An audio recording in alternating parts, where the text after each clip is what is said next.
Welcome back to the channel, everyone. Today we are going to discuss why I chose the 2017 Toyota Tundra TRD Pro for my Overland build. Stay with us. So why did I choose this truck? A full-size truck to overland in and camp in. Well, after 6 months of ownership, driving it daily, camping, off-roading, overlanding, and many road trips, here's my answer. First, this truck roars with power, 381 horsepower at 5,600 RPM, and I needed this kind of power for towing. This truck pulls, no pun intended, double duty as my daily driver and tugging trailers for our side business as well as our other hobbies, so a midsize just wouldn't do. After researching overland builds, one of the things I noticed is how most builds were pushing or exceeding their intended GVWR, causing some to rethink the choice on a smaller vehicle. My Tundra has a payload of 1,560 pounds, which I felt was more than sufficient for my build, and to date, we are within these specifications. Now, I'm a big guy, a tall guy, and something smaller would have made things much more difficult to travel in.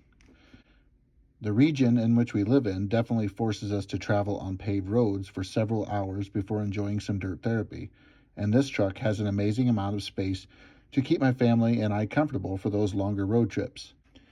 If you've never sat in the back seat of a Tundra Crew Max, try it sometime. It's comfortable, lots of room.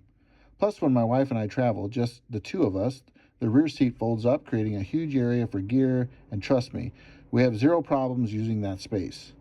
Now, don't get me wrong, I have no issues with a smaller rig. In fact, we also own a Jeep Rubicon that is definitely more capable than the Tundra off-road.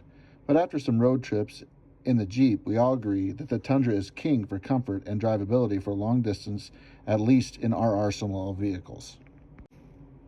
So why the TRD Pro package? I mean, why not?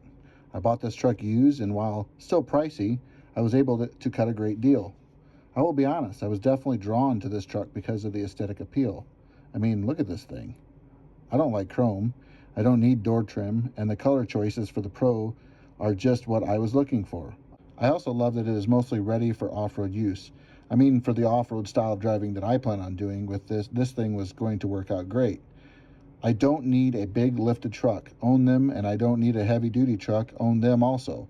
What I needed was a base for an overland rig that didn't require that much to hit the dirt. This leads me to my next point.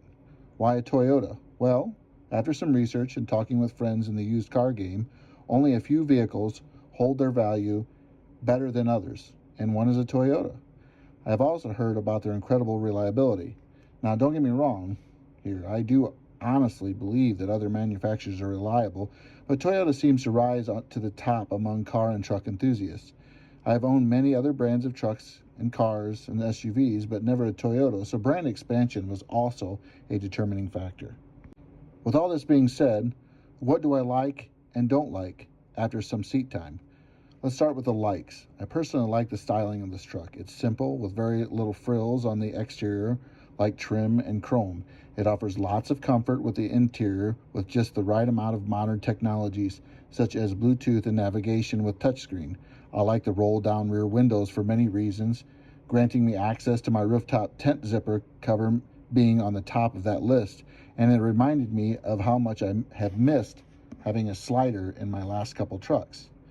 With all that, I think the biggest like is the huge 38-gallon fuel tank. To me, this was great for a truck that was going to be used for backcountry adventuring. With that being said, this brings me to the first dislike, which is the fuel mileage. The 5.7 liter loves to eat and reminds you daily why the fuel tank is so big on this truck. With a bed length of only 5 foot 5 inches, this was for me hard to get used to.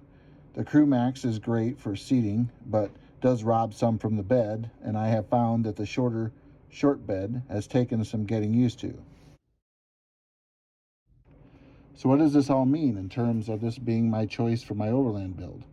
Well, so far so good. I have added some items like a bed rack and a rooftop tent and some camping totes loaded with gear, and have continued to dream about more modifications as time and experiences have gone by. In short, this truck works for me, and I believe it will work for me as time goes on. Is it perfect? Absolutely not. But am I happy? I sure am. My family and I have had some memorable adventures so far with this truck and build, and I think that may earn this truck 2 thumbs up. Hey, thanks for being with us today, guys. We appreciate it. If you like this sort of content, please like and subscribe to the channel. Share it with all your friends. We appreciate that, and we'll see you the next time.